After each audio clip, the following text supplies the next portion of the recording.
Good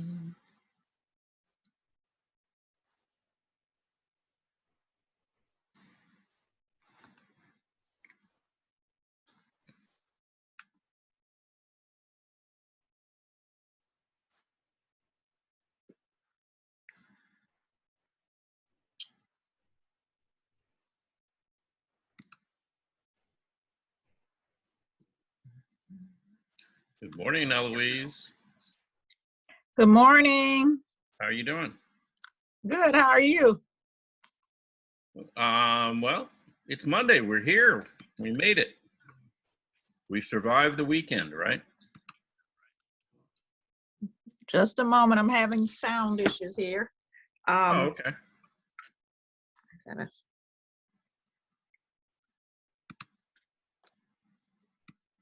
Okay, now I'm good. What did you say? How was your weekend? Well, I said, that I was good. We made it through the weekend here, and Right. here we are. It's Monday. We're back again. So once again. Yep.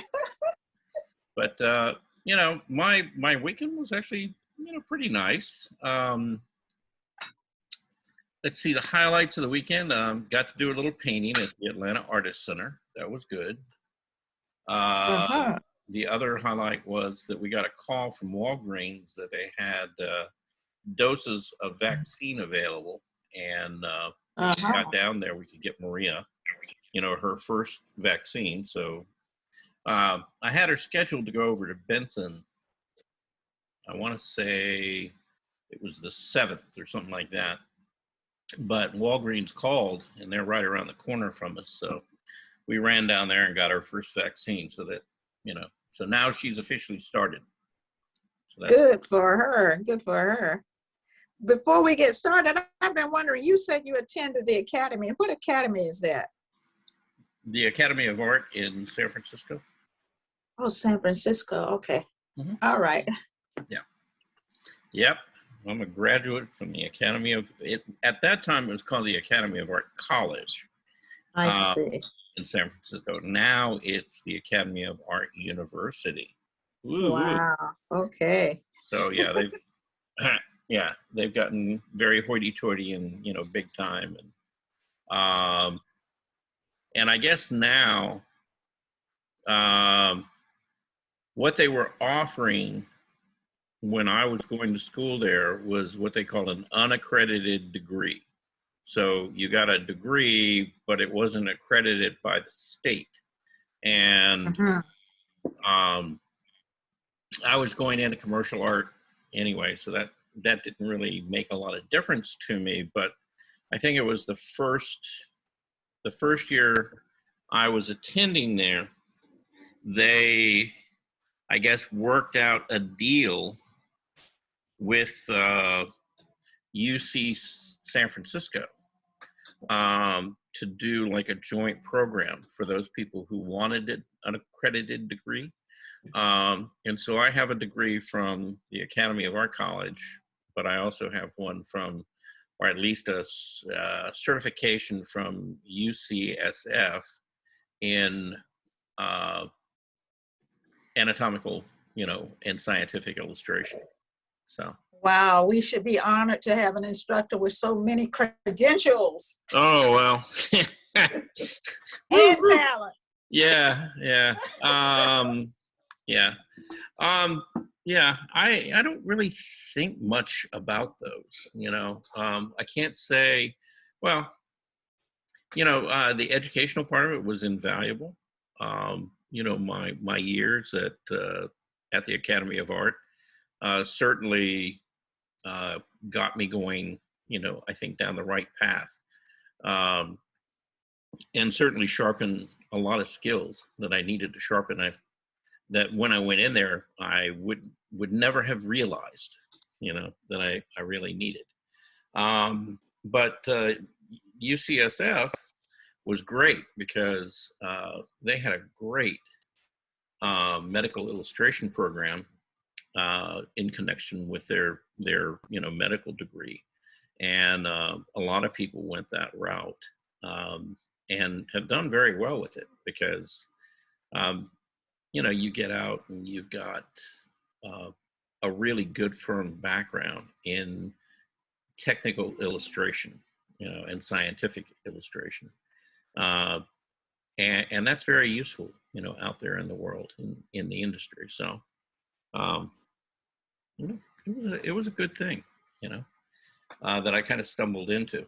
So, and maybe here later in life, I'll actually be able to use it again, because I think I've told you guys, I'm looking into different programs that when I retire, I may go back to school, and I may try to get a, you know, like a master's and maybe even a doctorate in like either paleontology or archaeology.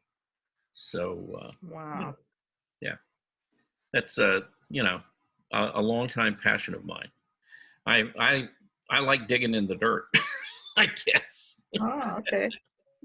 So, you know, mucking Yeah, a around lot and of time. looking for old things. So, Right, right. We all don't think that education is that valuable when we're young, but when we get old, we want to go back and do it again. oh yeah, well yeah, you have a very it's a absolutely totally different perspective. Um, you know, you get a few years down the line, you know, you get into the job market and you start working, and you look back and you go, wow, you know, if I maybe would have, you know, taken that science class or that, you know, math class or whatever, you know, that could help me out right now and give me the benefits, you know, of maybe being able to advance into a different direction in my career that, you know, may not be open to me now. So, so yeah, it's, you know, it's all important stuff. And, you know, it's kind of unfortunate that it all happens when we're all so young, Right. because, yeah, you don't have that perspective. And, But yeah, good for us. yeah, yeah. So here we are. Anyway, happy Monday, everybody. How's everybody doing? Great. Richard, it's good to see your smiling face over there. Still here. Yeah, okay. Betty, I see you're here. June, you're here. You're not unmuted, but you're here. Okay. Anyway, I have to make a hard decision here. I want to play a video for you, and this is about plein air painting. But I think a lot of what this guy has to say, and the whole video is about an hour, and we're not going to listen to all of it. We're just going to look at the demonstration part of it. So it's really about 30 minutes.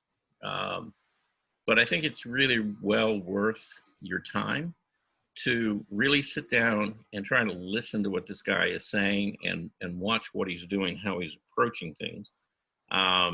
Because he's got a couple of little gold nuggets, you know, in this presentation that I think, you know, are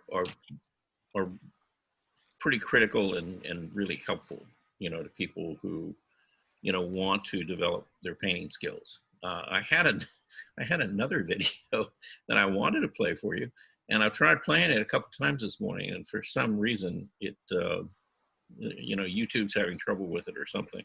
So we'll have to come back to that at a later time. But you know, this one I think is very good, and I think you're going to enjoy it.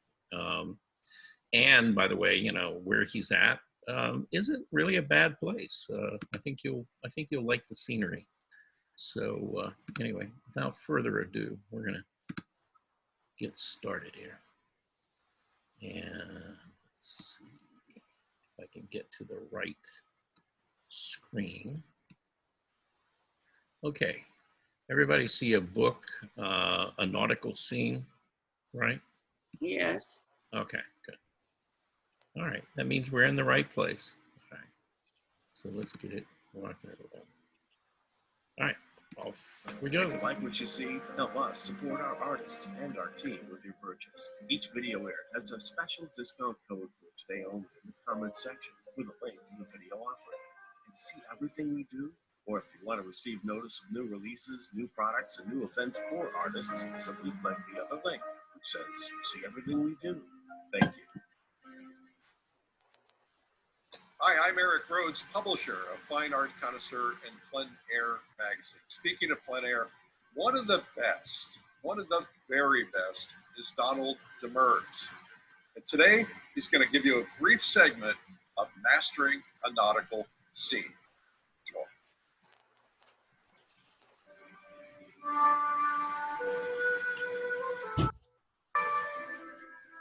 Hi, I'm Don Demers. Thanks for joining me. I'm here in Tremont, small village at the southern tip of Mount Desert Island, Maine, and I'm going to spend some time painting for you today.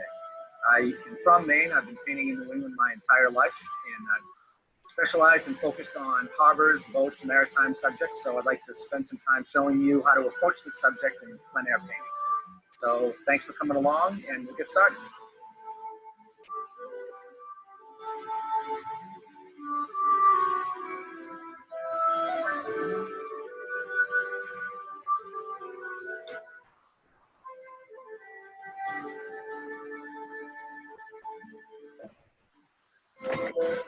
Okay, let's get started. I've selected a subject matter over here.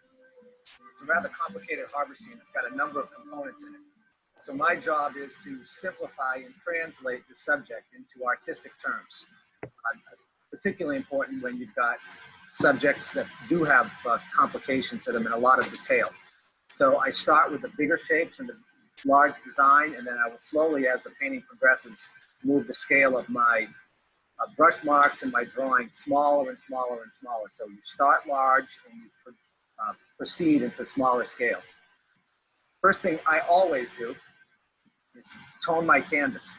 Starting out with a white canvas can be kind of disruptive and doesn't give you accurate value judgments. So I pick kind of a local color that I see in the scene. One of the advantages I have today painting plein air is that it's a heavy overcast. It doesn't make for the greatest lighting effect, but what it does is it gives great consistency to the light source. So there's not going to be a lot of movement of shadows.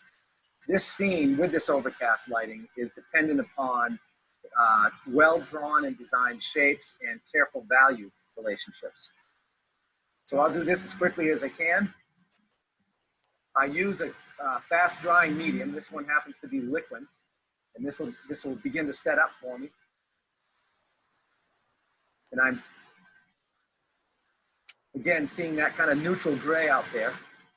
This is a little bit warmer than the gray I see in the water, but that's fine. There's going to be some overpainting in it. That might cause some interesting color combinations. This is all going to be a series of all neutral tones. A lot of grays out there. Okay, I'm going to stop him right there for a second, okay? He brought up a point, and I want to emphasize this to all of you, and particularly any of you who are thinking about painting outdoors. You know, most of us think, you know, well, we want to go outside on this nice, bright, sunny day, kind of like this morning. You know, I'm out here looking at what's behind my house. And we have a lot of very direct sunlight. So you've got strong light and shadows today, right? Now, to a plein air painter, though, or if you're an artist and you're going to go out and work in the field, reality is that if I set up and I was trying to paint this scene right now, I would have probably only about 20 minutes that I could work on this scene before it totally changed. Because what's happening is as the sun rises or moves through the sky, all of those angles and, you know, that the shadows are being cast and the sides of the trees or objects, you know, that are falling into shadow, those are all going to change very quickly. Now, on an overcast day, the advantage is those shadows don't move. You see, the light is very diffused. You may not have, you know, like strong light and dark, dramatic shadows like we do today, but, you know, the fact is, he could be out there for 4 or 5 hours, and the light will stay relatively the same that whole time. See, just because of the weather condition, right? Yes. so that makes a huge difference. You know, if you're out painting and you're trying to set up, you know, and trying to compose a scene, you know, you're going to put a lot of effort into figuring out what it is that you want to paint.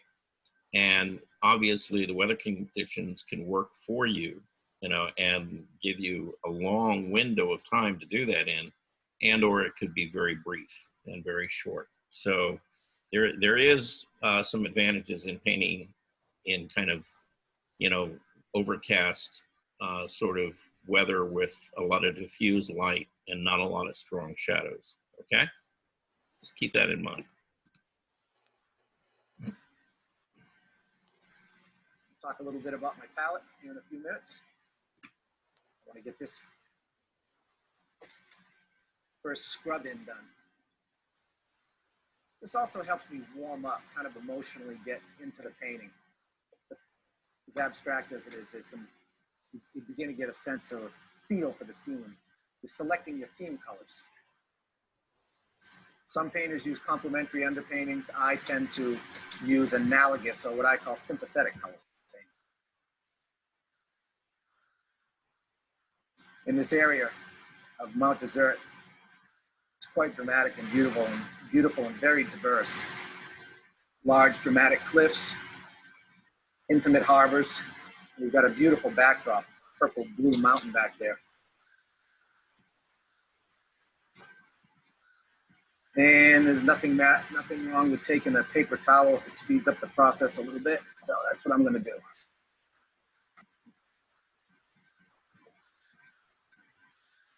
This is a pochade box I'm working off of. I've had this for years. I set my colors up the exact same way every time. Cool colors over here, progressing for warms, primarily the primary colors.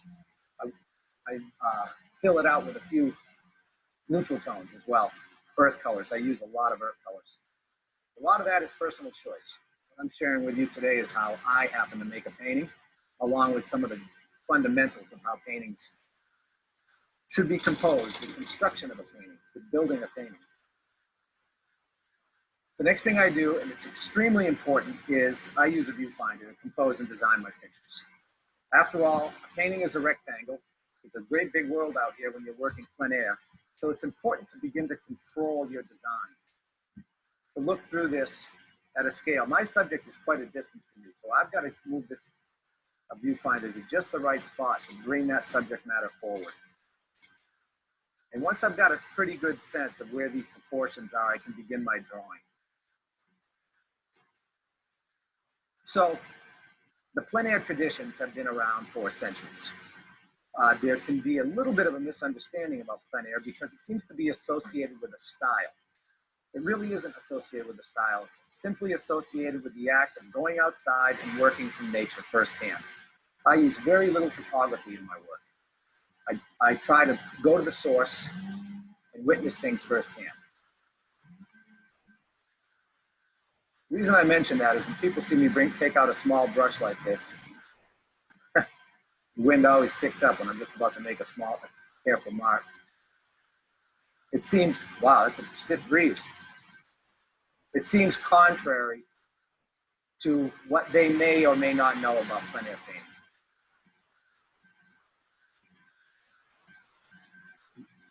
What I'm doing right now is establishing the armature of the painting. I call them the great lines of the composition, the landscape. They can be very rough and crude. And you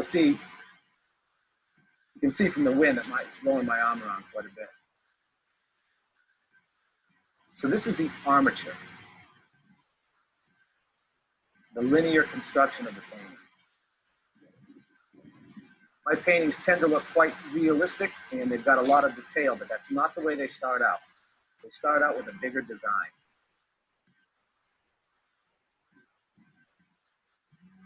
It's time to check my viewfinder. This appears tedious a bit when you begin, and very often, by the way, I do a thumbnail sketch, black and white thumbnail sketch. I am not doing that today, but it's a practice that I strongly recommend. Well, my freehand has worked okay.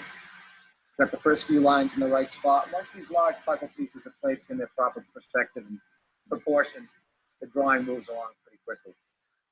That's a complicated backdrop with all those trees, and I'm going to dramatically simplify that in the painting.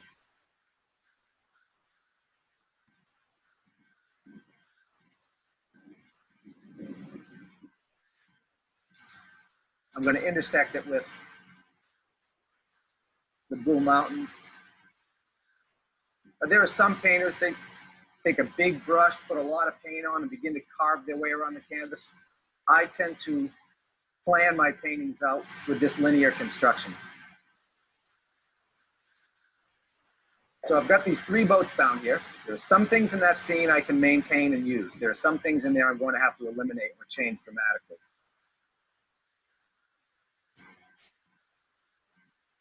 That's about all I need for line drawing before I begin to put in my first few marks of this.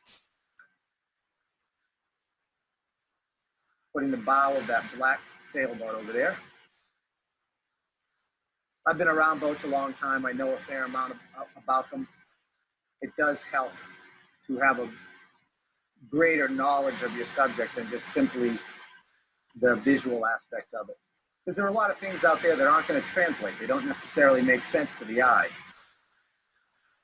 But if you've got a more academic knowledge of your subject, a lot of things can be explained.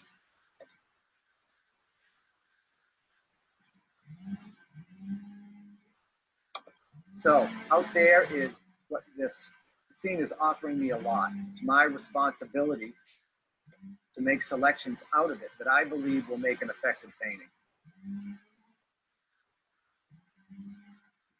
And I know I have to try to encourage a lot of people I work with, a lot of my students, to say, be careful, do your drawing, take the time to do your drawing, what I call visual veracity. I like to have the students really learn to see things as they are, develop your ability to see. Once you've got your ability to see, you can begin to express and create. So this is all freehand drawing. There are times, and I'll recommend this as well, that it's important to do a lot of measured drawing. Use a grid on the canvas if you need to, a gridded viewfinder. But in this particular case, I'm comfortable enough so far anyway, just simply be moving these shapes in here freehand. And I measure shape to shape.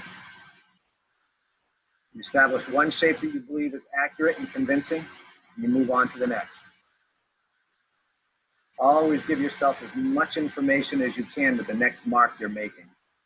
Every painting is an exploration. It's a series of discoveries. And when you're exploring something, you need clues. I'm squinting a lot already just for the sake of simplifying.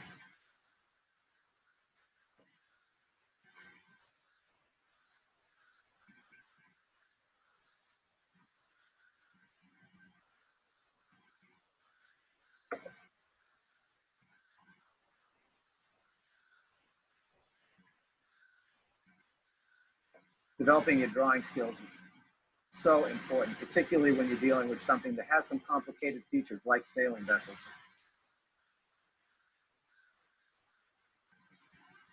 I've got my maul stick here. I've had since I was 18 years old. I've been using this thing. I happen to be interested in, fascinated by some of the plein air traditions of the more academic painters. More, as opposed to the impressionists. This stricter discipline of working outside is something that's always interested me. I've got a little homemade bridge here that I use. I'll be painting this over this obviously, but I like to line these things up. This tall vertical is a very important element, visual component in the painting. It helps me make my assessments as to my spatial division. So far, the issues I'm dealing with are spatial arrangement, interesting spatial arrangement, and draftsmanship. There are pilings, those are the vertical posts that surround the float that those boats are tied up to. Whoops. In the actual scene, they're kind of lined up in front of the mast of the vessels. I don't want that, so I'm going to alter them. I'm looking for rhythm, pattern, variation, and I want to avoid visual conflict. I don't want to put, we're translating, this is a big translation. We're taking the real world, the natural and man-made world, and we're translating it into a new language. It's the language of painting. In those translations, some of the elements out there will work effectively, some will not. The things that will not need to be translated and changed. And it's always in service of the idea of your painting.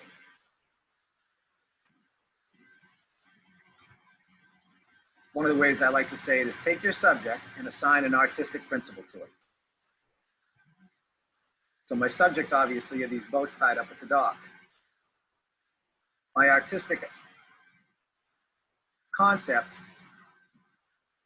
is to have this area of detail and activity that will engage the eye, and it will be contrasted by this simple graphic background to show the natural environment out there, the mountain in the distance, the trees, that combination of objects and shapes that intrigue me.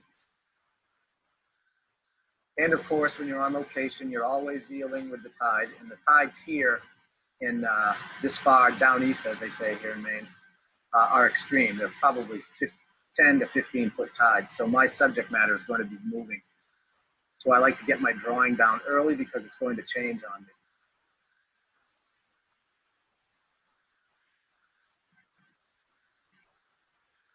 That's probably about all the drawing I need at this point. There is another vessel back here. It's causing a little bit of visual confusion. So I think I'm going to go ahead and leave that out.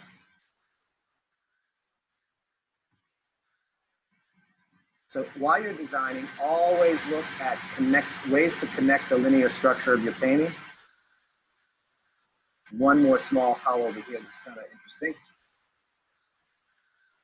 By the way, use your brush as a measuring stick.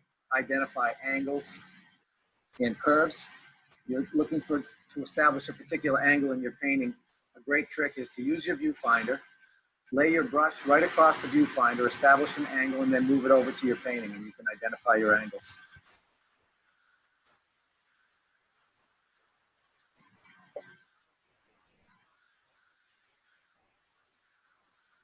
So these are the first evidence of my visual thinking. Every painting has got thousands and thousands of decisions in them.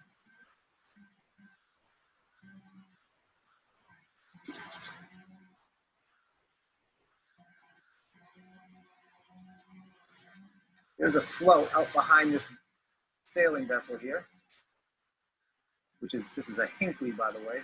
I believe it's a Hinkley, yes it is. Beautiful boats that are built up this way. That makes a nice horizontal division of that space and begins to engage the eye. So let me just give you a quick tour, if you will, of these silhouettes and the way that the line work connects these paintings. This is all one shape. They look like separate elements, they are, but in terms of their silhouette and their linear construction, I follow these lines. I look for where these things connect. Even right up this mast, out that float, those are the elements that I look for in a painting that we unify. And go back here to the same thing. That low arced tree right there. What kind of tree it is, I actually don't know. But that doesn't matter to me because once you start the painting process, it's a green shape. It's not a tree. It doesn't matter what's a tree anymore. It becomes a green shape. There's a triangle of water back there that's a good lead into the background of the painting. And we're probably there. Now, this is an area of activity. This is a large silhouette graphic backdrop to this activity. Make decisions about what's important in the painting. The vessels and the detail on them is what's important. The water will be very secondary interest, and the sky will be extremely quiet. Don't over-activate every aspect of your painting because they'll begin to cancel each other out. Okay, that's enough of the tedious drawing. Now I want to talk to you a little bit about my paints.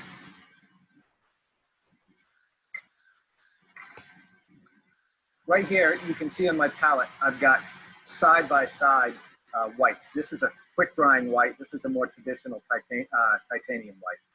I mix them together, particularly when I have a subject matter that has a lot of detail and it's going to require me to paint those masks over a backdrop. I don't like just fast drying white because it actually sets up too quickly. So I mix those pretty thoroughly. That's pure titanium. I don't really need that right now. I'm just going to let that be. And I keep a clean palette. Now I'm going to begin to block in shapes. So I use fairly thin paint layers.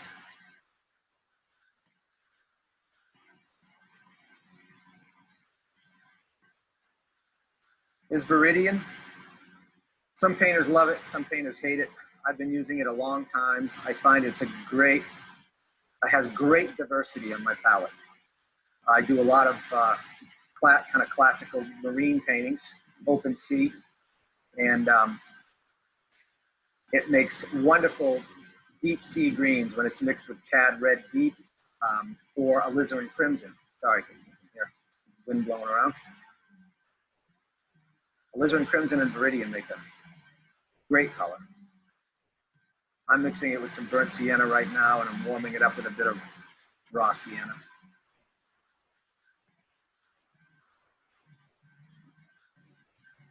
In the theme of visual veracity, that accurate observational skill that I advocate, using a small viewfinder, the hole in the center of a viewfinder is very helpful to identify color. So I've mixed the color that I think is going to be fairly accurate in representing those trees, and I'm putting that spot down on the canvas. And you can either use a viewfinder or just make a small hole to peer through to identify that color. Color has two identities. One is the true color, the isolated color, and the other is the color relativity, how it relates to the colors around it. So you have to be conscious of both when you're working outdoors. Ultimately, color relativity is probably more important, but because I work in a very natural way, I try to find a high degree of realism in my paintings. Finding accurate color is important to me, and I think it's a worthwhile. There, that's more like it.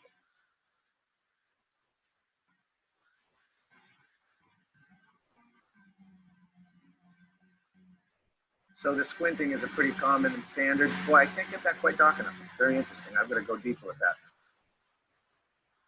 There we are. That's more like it. Now, don't isolate segments when you don't have to. The bigger decisions are the ones that need to be made early on. I'm going to paint right across that mask, even though I drew it in. I'm going to come back and get that later. So I'm hoping that with the use of my liquid and a thin paint layer, that I'll be able to paint over this later on.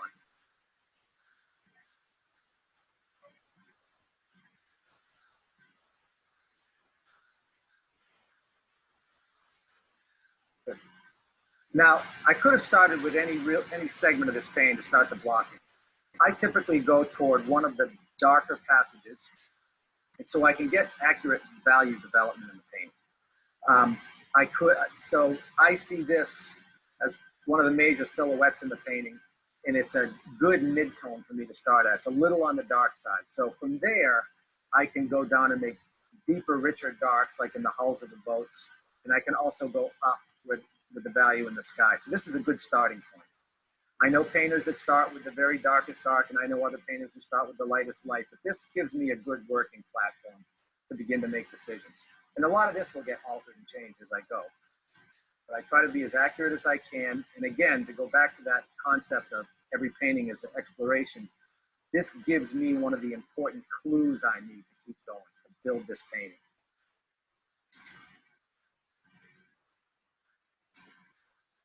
I tend to mix my paint in very small batches. I don't necessarily recommend it. Just one of the characteristics that I have in my personality. I think it probably ends up adding some variation some subtle changes that add to the painting's quality. Now I'm thinking of this in two ways. One is, yes, I want it to represent the fact that that's a line of trees back there, but more importantly, it's a graphic backdrop. It's a major silhouette that will give the painting graphic strength. It'll give the composition carrying power. You don't need to over-render every aspect of your painting. In fact, it's not, I discourage you from doing so. And here's why. This painting is not about these trees. These trees are a minor player. They're part of the stage upon which the subject is set. So I don't want to overstate them. The important part of this painting is will be the actual subject matter, the sailboats. And when I design a painting, I try to design it the way we naturally see, which is one object at a one vignette at a time. We really only have the capacity to bring in small amounts of visual information. Yep, looks like there's some activity on the dock. I'm here on a busy fishing pier. Those lobster boats will be coming in a little bit later on.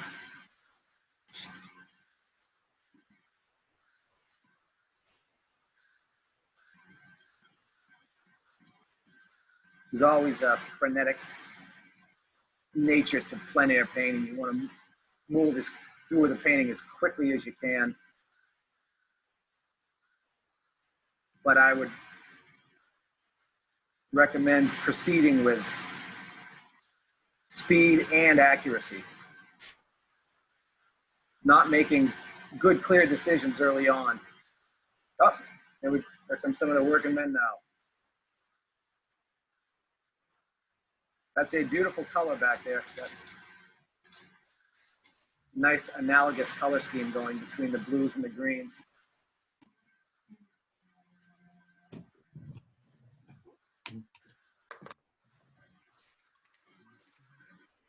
So my hierarchy, if you will, or my sequence of priorities in a painting, two-dimensional considerations first. The height, the width, the design. Once you've established that, then you can begin to give the painting its depth and sense of illusion. And all of these shapes will be refined, made more aesthetically pleasing as the painting progresses. Right now in this block-in stage,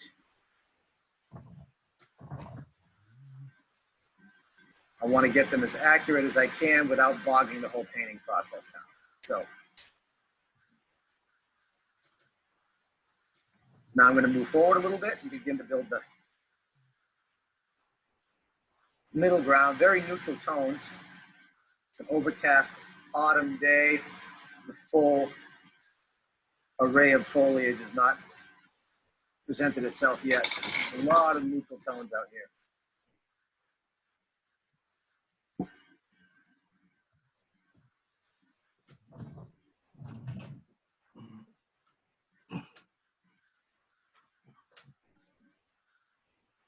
I use two temperatures of each color. So I've got a cool yellow here and a warm yellow next to it. Cad lemon or cad yellow light, either one, and that's a cad yellow deep, or medium, I should say. I do the same with blues. I've got two blues, cobalt, ultramarine, and I actually use three different reds, all different temperatures.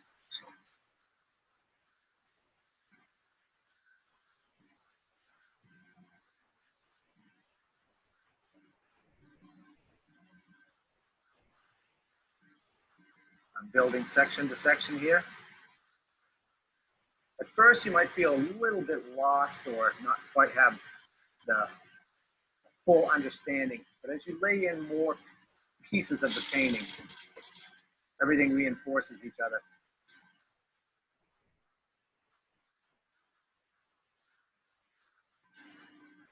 Got to be a little bit more generous with my paint here and get this covered up.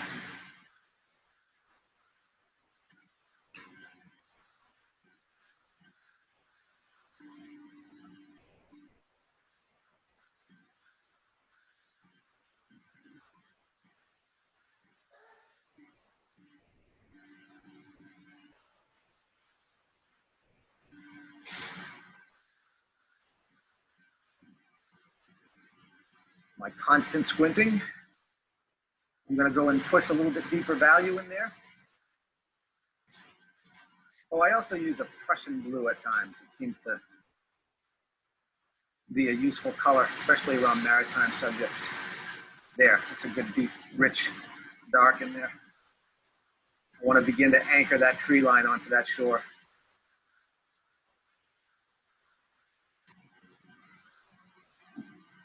So one of the characteristics of my method is if my drawing and design are accurate, I don't have to be too particularly timid with my first paint layers. In other words, I'm not refining everything as I'm going. So as I laid this dark in here, you might have noticed that I didn't do it as a perfectly straight line. I wanted to have the natural feel of these trees being planted or growing on that island in a natural way and not a manicured way. And if there's too much rigidity, if you will, or too much formality in the way the lines are put down, it will have a more manicured feel as opposed to a natural feel. Now it's early yet, but I'm in the painting, but I'm already thinking about brush strokes. A lot of this is just plain old what I call housekeeping. You've got to get the thing filled in. But in addition to that, because this is a descriptive tool, I'm beginning to move the brush in the rhythm, in both the pattern and the form of the objects. You'll see me do more of this as I develop, but it's already in my mind, the creation of the illusion of the scene.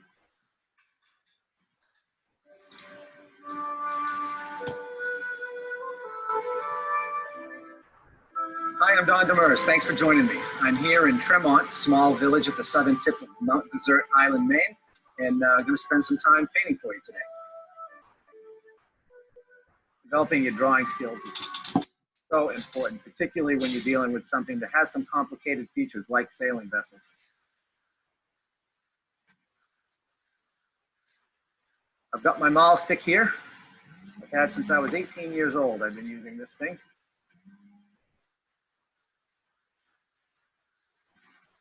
Now, I just had one of the interesting things happen along a waterfront when you're painting outside, and that is that my subject matter just cast off and is now motoring away from the scene. So, you're given a lemon, you got to make lemonade. What I'm going to do is use visual memory. I'm going to put those shapes down as quickly as I can. Visual memory is a big part of working on location, and I will have to manufacture the rest of that boat in the scene. Oh, okay. Seems to be it's not, I'm no stranger to this heavy curve. It's happened to me many times.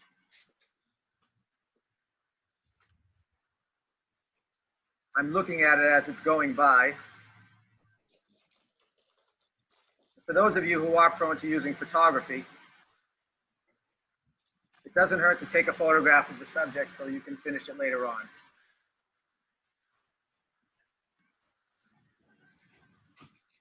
But I'm being a purist out here today and trying to stay devoted to the specific craft approach of plein air painting. I had observed that there was a slightly darker value on the side of that cabin and slightly brighter on the front. There's 3 ports or windows in the cabin. I will be able to finish that boat by memory. I'm intentionally not using my mouse stick because I really want to see if I can get some free gestural shapes into this. That works okay. I'm going to use my value check. If you don't have one of these, you can easily make one with a piece of cardboard, shoebox cardboard. Punch a hole, punch a number of holes into them. And you can line them up with your scene and your painting and make color identifications. My color's a little bit deep, not much, but I'm just going to push it back just a little bit more to make this a little bit more intriguing. That's a very pure purple. Cad red deep, ultramarine blue, and a touch of cobalt blue. white, of course. And I'm going to show you how when I'm adjusting a passage in a painting like this, I don't do it all with one brush. I want a little bit more care and diversity in the way I put this, make these changes.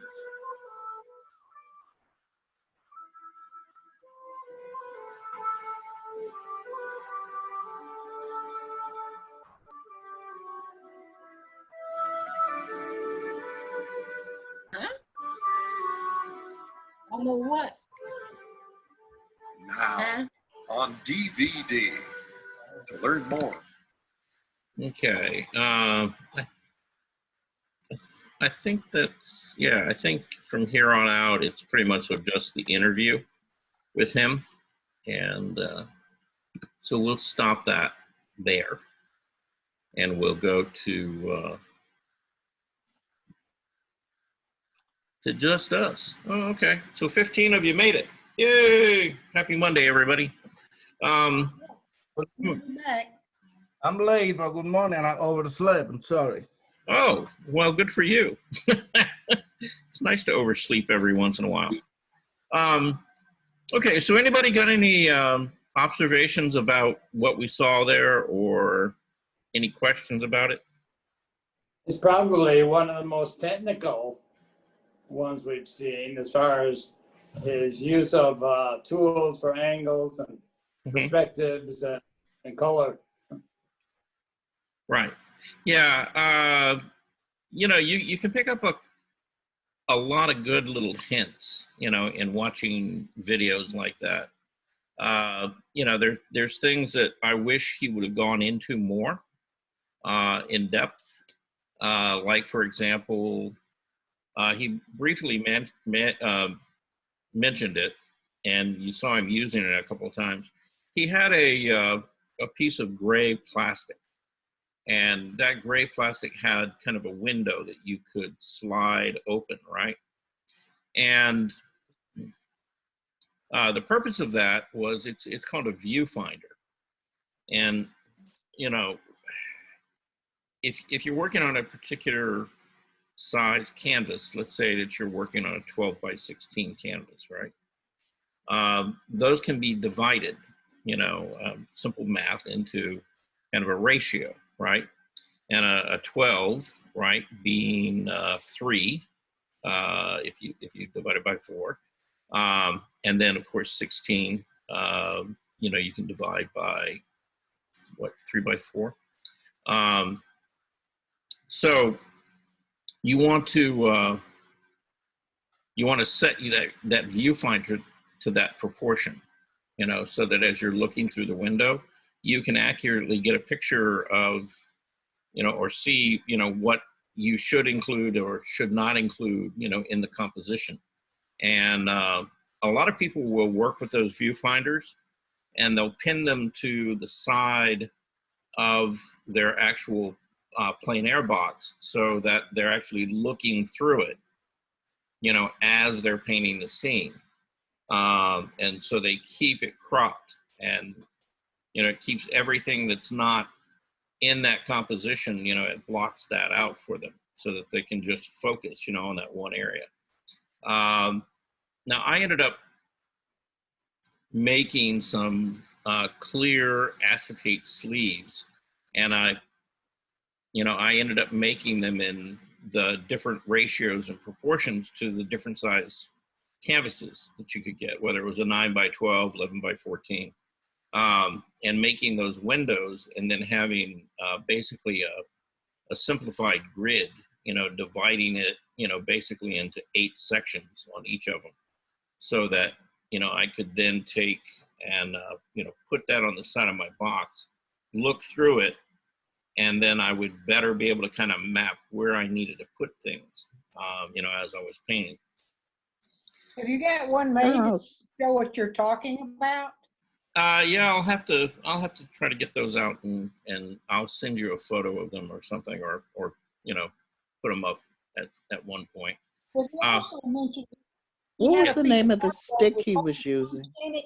and I'd like to know, what was he talking about there? We missed some of that. What? You he mentioned that he had a piece of cardboard and you could punch holes in it Right. and refer, what is he referring to there? What is he Okay. looking at for? Well, it was that same piece of plastic that he had. Like I said, it has a window, right? And you can pull it open or close it. But in the middle of that, there's a little hole. I didn't ask him when I got back, but I tried to make sure you call Mark. But call him right now. He's at home. Bernice. Okay, here, I'm going to mute you just for a second if you're going to talk to somebody else. But, you know, that viewfinder he had actually had what we call a color isolator, you know, built into it. And all it is a little hole in that sheet of plastic, or it could be in a piece of cardboard, that's fine. The important thing about a color isolator is you want to make sure that the color is kind of a middle value gray. So that as you look through that little hole, and let's say I'm looking at a tree and I want to, you know, see what the color of the shadow is, I put that hole over the shadow color and look through it, and it will better tell me what colors are in there, you know, for me to mix it, because I can actually see the color more clearly and more accurately than if I'm just looking at the tree itself. Does that make sense to you, Gene? Halfway, but if I could see one, I could figure to make one and I could see what you're talking about. Okay. Like right now with that, I need to be shown that. It's very difficult to translate. Okay. Well, I actually sent you one. You sent me one? Last year. I sent it out. There were some basic tools. I'll have them this afternoon. Okay, I'll put them back up so that you guys can look at them. Yes. But yeah, I sent you a color chart, a color wheel, and a color isolator. Yeah, and the instructions were to. Hello. I've never heard of what they're talking about with that. That's very intriguing with the Okay. color isolator and the window thing. I have no idea. I mean, my mind doesn't circle with that. I've never known about that. Well, the instructions on what I sent you were to take that and print it out, you know, at Kinko's or on a printer, and then trim that out and punch that little hole, cut that little hole out in the center, because you can use it in the studio, you can use it plein air. It's a good tool. And what it does is it just helps you see color better and more accurate. Send it to me also, Charles. Yeah. I'll put it back up this afternoon. And it's a PDF file that I'm gonna send you guys. It's done. What was the name of the stick he was using where he rested his hand on that? Well, he used two of them. One, the really long stick, is what they call a maul stick. And all it is, it's just to be able to steady your hand against the easel. I need that bad. Right, yeah.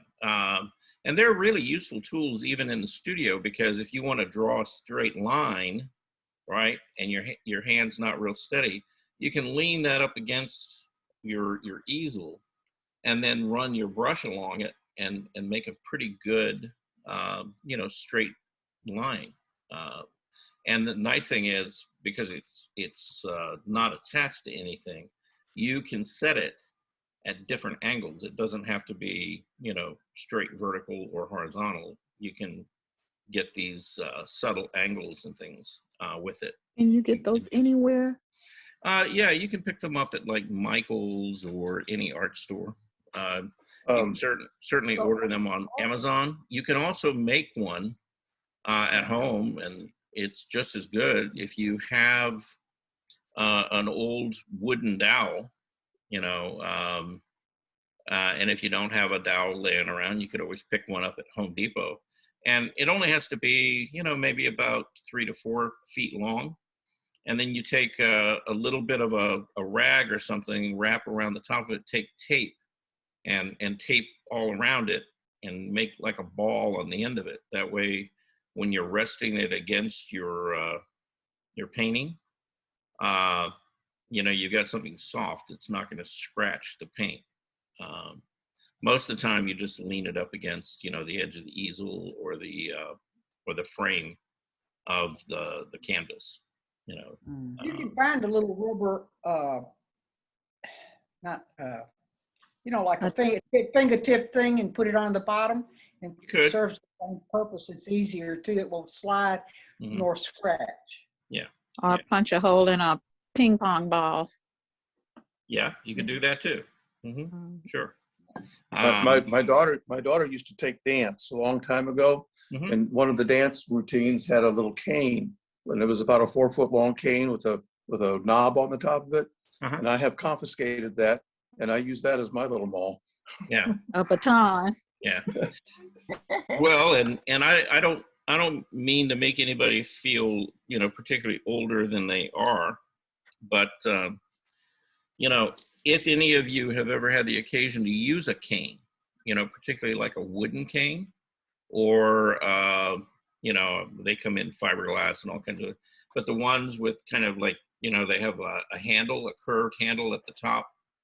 You know, I actually have a collection of those. I use them here in the studio as a maul stick, because you can just hang them right over the painting, right at the top of the canvas, and use it.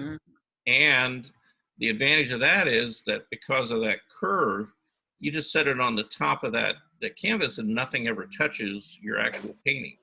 And I like those much better than the straight maul sticks, because, you know, they, like I said, they have the advantage of you can just kind of hang it up there and, you know, make your line, and you're not getting your fingers and the maul stick and everything else in your paint. So, you know, they have those like candy canes made out of styrofoam, like in the at Christmas time. You know, they to decorate for the doors. You could use a styrofoam one, and it has that same arch like you talk about that a cane has. you probably could. The thing with styrofoam is it's kind of soft material, and it's not real smooth. So if you're dragging your brush along it, you might get some, yeah.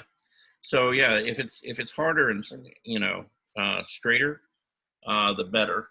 And you know, that it's all, you know, your personal preference. But there's lots of things that you could use out there. Now, the second thing he used was called a bridge. Okay. And I thought it was kind of interesting because, you know, you can buy bridges, you know, painter's bridges. And again, you know, the purpose of this, mainly graphic designers and people working on drawings use them, because what it is a piece of wood, and it's got like 2 little pads under it that elevate it off of the surface of the drawing. And if you're working at a drawing board, it could be angled or flat, and you put that bridge down there, you've got something to rest your hand on, you know, as you're drawing, and your hand's not, you know, down on the paper, you know, getting the paper dirty. You know, I've seen painters work with them, but, you know, mainly graphic designers and illustrators use them a lot. You know, oil painters, I don't think that they would be that, you know, useful. Now, in his case, he had made one out of a piece of, like, you know, heavy wire, and again, you know, it hung from the top of his canvas, so it gave him the ability to rest his hand against something, or to use it again as a straight edge, you know, to like paint those masts in, and that was fairly useful. But there's lots of different ways that, you know, you can create things, you know, to help you, you know, either in the studio or if you're out in the field. I thought it was a great idea how he used the viewfinder and angled the paintbrush to match the angle, I guess, of the mountains, and that way he could get the exact ridge or angle on his painting. Yeah. Yeah. Now, what I would tell you is, yeah, that works. It does. You know, it's more complicated. He's made it a lot more complicated than it has to be, though, because you can do the same thing if you're standing out there and you take and you hold your brush out, you know, and your arm straight, and you angle it, you know, looking at the object, and all you do is you just, you know, without moving your actual arm, just take your whole body and shift toward the painting and put it in front. You can see that very same angle. Right. Okay. With the edge of the brush. You know, we do that all the time in figure drawing. You know, if you're checking, you know, like the angle of the back, or, you know, the leg or something like that, you can line your pencil up, you know, and just, you know, right on the model, and then transfer it over to your drawing. And you've got that, you know, you've got an idea of to what that angle really is. And I then like that better. put it down. Yeah, it's a simpler process. and you don't have to go looking for anything. You know, where's it up with that viewfinder? See, that's my problem. You know, if I'm out there in the field, it's like, you know, I'm so busy trying to just get paint up there because I have a limited amount of time, that I don't have time to, you know, dig through my pockets and look for stuff, and, you know, which pocket did I put it in, and, you know, it's just, you gotta kind of, you know, get out there and put it down and go. And so yeah, you know, it's, the more you do of this, you know, you'll find things that work for you. But there's lots of little tricks out there, you know, like finding angles, or, you know, the color isolator. Color isolator is one of those tools. You know, most artists don't use them nearly enough. And you see, he was in a situation where it was an overcast day. The light wasn't going to change much. Okay. So he had a good 4, maybe 5 hours to paint out there before things radically changed. You know, on a day like today, when you've only got 20 minutes, you could take the time to use a color isolator to really look at those colors. But, you know, half hour, 45 minutes later, that color's changed because the light's totally changed. So, you know, it may not be that useful in that particular case. Now, working in the studio, man, those are really valuable because, again, you know, you're controlling the light doesn't change. And particularly if you're trying to, you know, like when you're trying to paint a figure or a model, you know, like a portrait, and you're looking in the shadows and stuff like that and trying to figure out the color isolators are really, really good, because you'll be amazed at the color you'll see, you know, like in the shadows on a skin tone. Sometimes it will turn out, you know, that a shadow is actually green, and you'll look at it and you won't really see green when you're just looking at it with your eye, but you put a color isolator on it and it will really glow green. Same thing with like shadows if you're out plein air painting, and particularly like toward the middle of the day.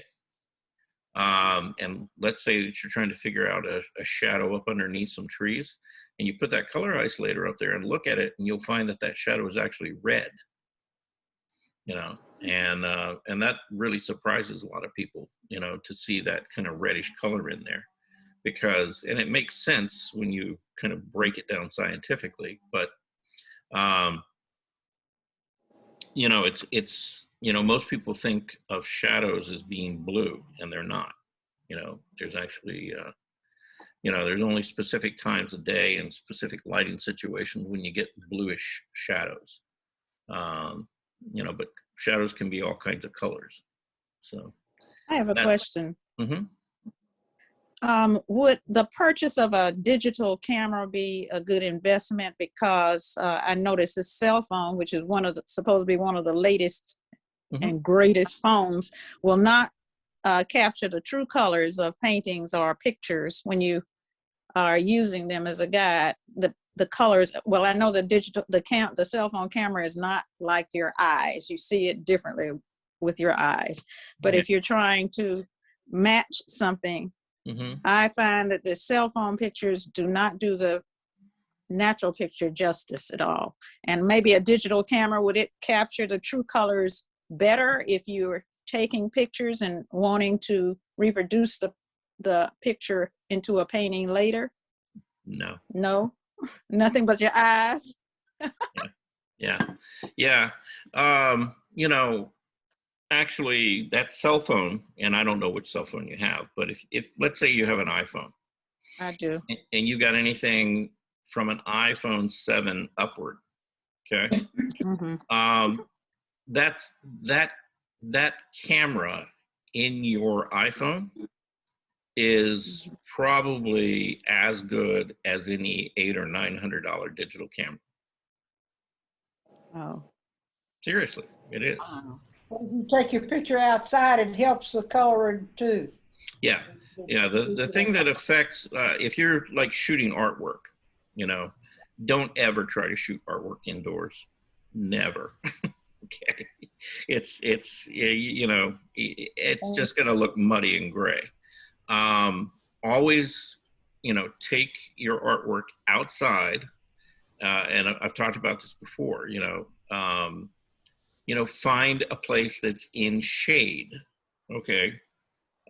You know, not like deep, dark shade, you know, but, you know, on the shadow side of the house, and, you know, put a nail in the wall or whatever, you know, so you can go back there, you can hang your artwork, you know, and, you know, when there's not direct light on it, when it's in shade, go out there and shoot your work. Okay.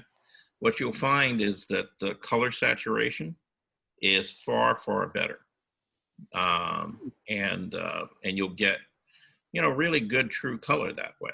You know, there's a lot, you know, even if that, you know, even if you're standing on the shadow side of the house, there's an enormous amount of light out there still. Okay. Now the problem with, you know, most people is they'll take it outside, they'll put it on a wall, you know, or something, and they'll have the direct sunlight on it, and it just blows out all the color. And there's no way you're going to be able to get a good photograph of it at that point, you know, because the problem is you have too much light. But yeah, if you'll just find kind of a porch or something, you know, that's in, you know, in shade, you know, again, not deep, dark shade, but, you know, just, you know, kind of, it's on the shadow side of the house. You know, you'll still find that you've got plenty of light to photograph your drawings and stuff with, and you'll get good, accurate color out of it. You know, that picture of the tree picture that you critiqued for me the other day, I pulled it out and it looks like an entirely different picture than the one I sent in. So it did not capture anything, hardly. Yeah. And, you know, the problem, again, you know, isn't really with the camera, you know, it's with the light and in trying to photograph artwork. Because what you're trying to do is you're trying to get, you know, pretty accurate color and contrast. And again, if you can do that in an area that you can control the light and you don't have too much light, you'll get a better result. Okay, I'll try that. Thank you. Yeah. And, you know, you might try a couple of different places. You know, I found that there's two different places that I'll shoot photographs outdoors, and they're both on what we consider the back side of the house. And pretty much so anytime after about 11 o'clock, I can go out on the back side of the house and I can photograph a piece of artwork and get a good, you know, really good color saturation and stuff with it. You know, Maria has also taken, you know, when we take photographs of her for her website, for her nutrition site stuff, you know, we'll take her out there and photograph her on the back side of the house, again, because the light is soft and there's not any hard shadows or anything on it, and it's a good lighting situation to photograph someone. So you know, you might just have to experiment. You know, take a painting or two out there, or take somebody with you, that you want to take a picture of, and, you know, take a couple of different pictures in a couple of different spots, and, you know, kind of see what the lighting, you know, does there. And if you find something that works really well, then keep going back there. Okay. Okay. Thank you. Yeah. But yeah, photographing your work is a, you know, that's a whole nother aspect to this, because you want to present your work, you know, as accurately as you can, and, you know, let the light be flattering for it instead of, you know, working against you. Okay. Anyhow, anybody got any more comments, questions about that? You know, that video. I was gonna comment. He was very selective on the composition and how he was gonna place various objects. Mm-hmm. And when we saw last week, the guy just said he looked for the composition and didn't change anything. Right. Yeah. Yeah. And yeah, and actually the guy last week kind of mentioned that.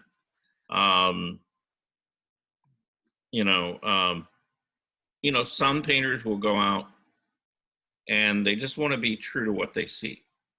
Okay. And they just want to kind of paint what they see. And that's fine. There's nothing wrong with that. But at the end of the day, the question is, are you a camera or are you an artist? And, you know, what this guy, Demers, was talking about was, because it's a really complicated subject and there were a lot of structures of the actual dock and the pier that interfered with some of the mass of the boats, you either can choose to leave them out, and or you can move them slightly left or right so that they don't line up with those masts and it doesn't all get muddled up into, you know, something that you can't really read. And so, you know, that's that idea of, you know, having an artistic license, and being able to make those little changes, you know, to the painting that you're kind of creating there. Because what you're really trying to do in the end is, when you have somebody look at that painting, you want them to look at it and go, oh, okay, yeah, so, you know, these are some piers, or, you know, part of the dock, and you want to be able to read it clearly. You know, if you've ever been around boat docks, you know, you'll find that there's a lot of stuff going on. And in a lot of cases, if you tried to paint all of that, it just wouldn't make any visual sense whatsoever. So you've got to edit. You know, it's kind of like painting a street scene. And it's like, do you put in the telephone poles? You know, do you put in all the wires, you know, for the cable and everything else? You could, but do you really need to?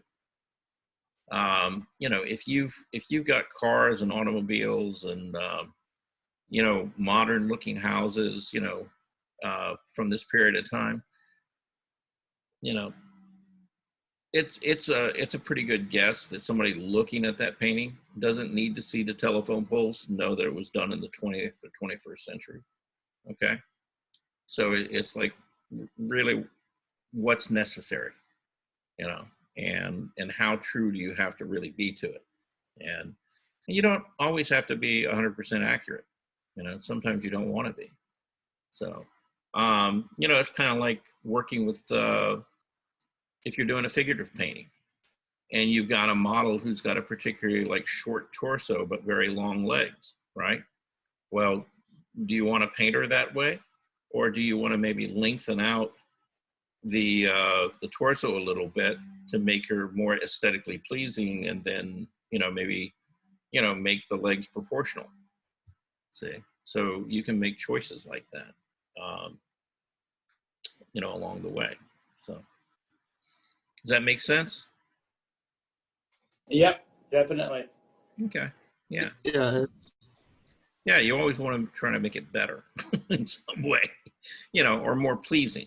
And the thing is, you know, I mean, that brings up a whole nother thing of, you know, what's pleasing to you may not be pleasing to me, you know. So we may have different aesthetics, but you know, you want a representation of what is aesthetically pleasing to you. You know, you're the artist, so do it your way. Okay. Anybody else? Going once? Nope. Betty, you've been quiet. Ilan, you've been awfully quiet. Just listening Just and listening. learning. Okay. All right. Yeah, listen. Well, now, Betty, you've done some plein air painting, right? A little bit.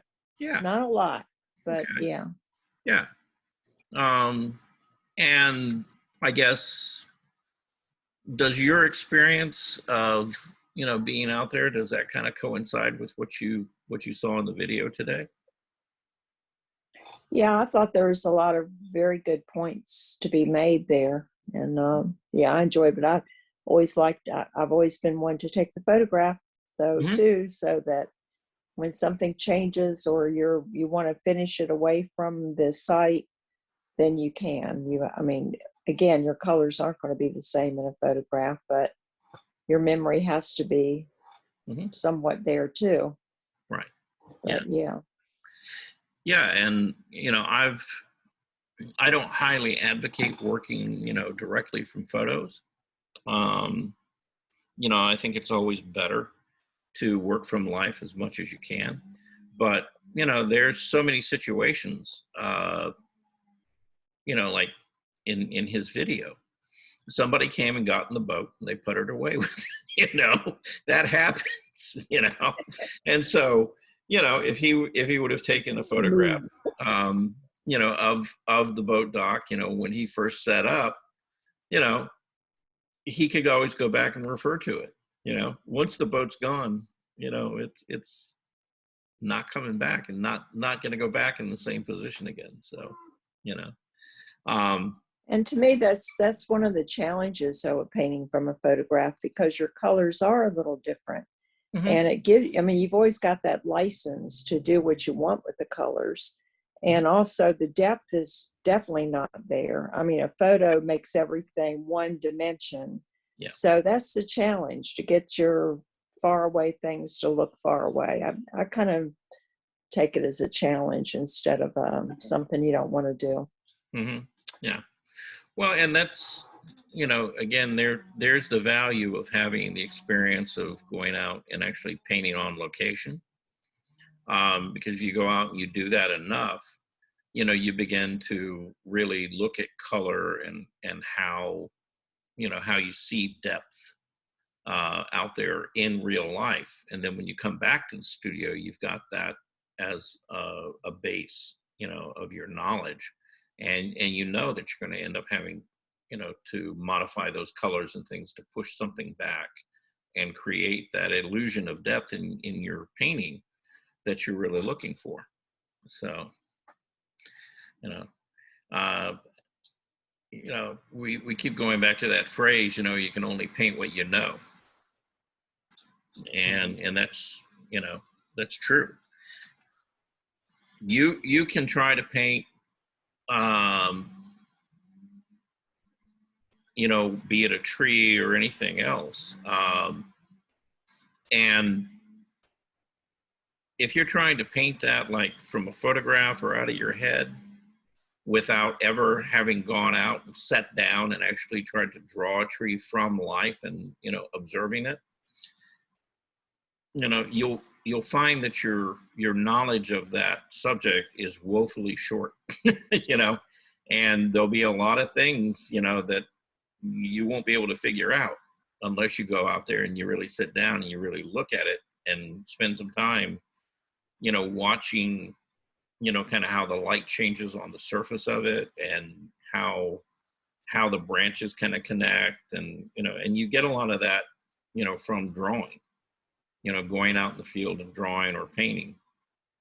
You know, it all gets kind of stored up there in the back of your head somewhere.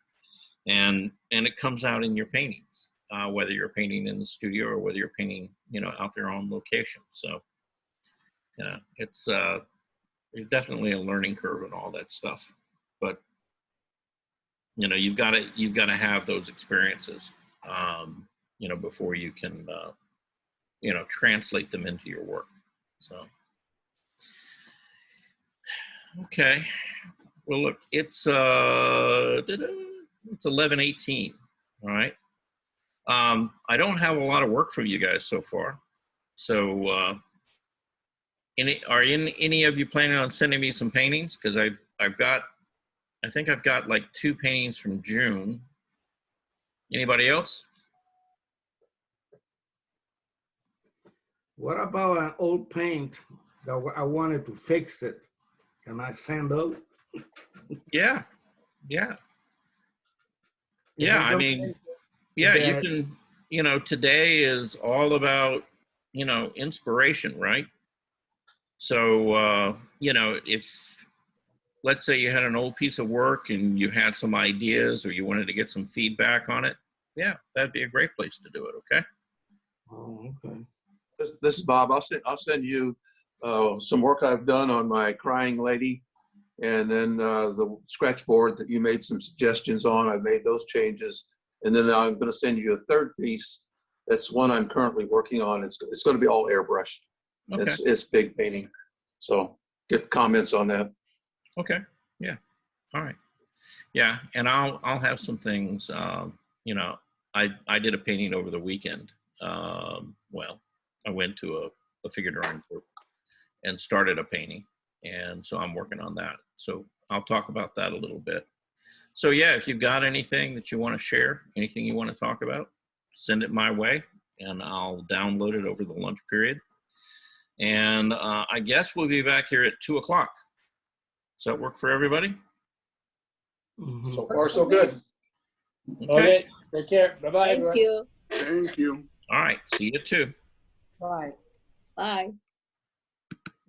Charles, I have to go to the Darnell Center to take some art in, so you know, some sculptures in. So I'll be late. Okay. Joining. Okay.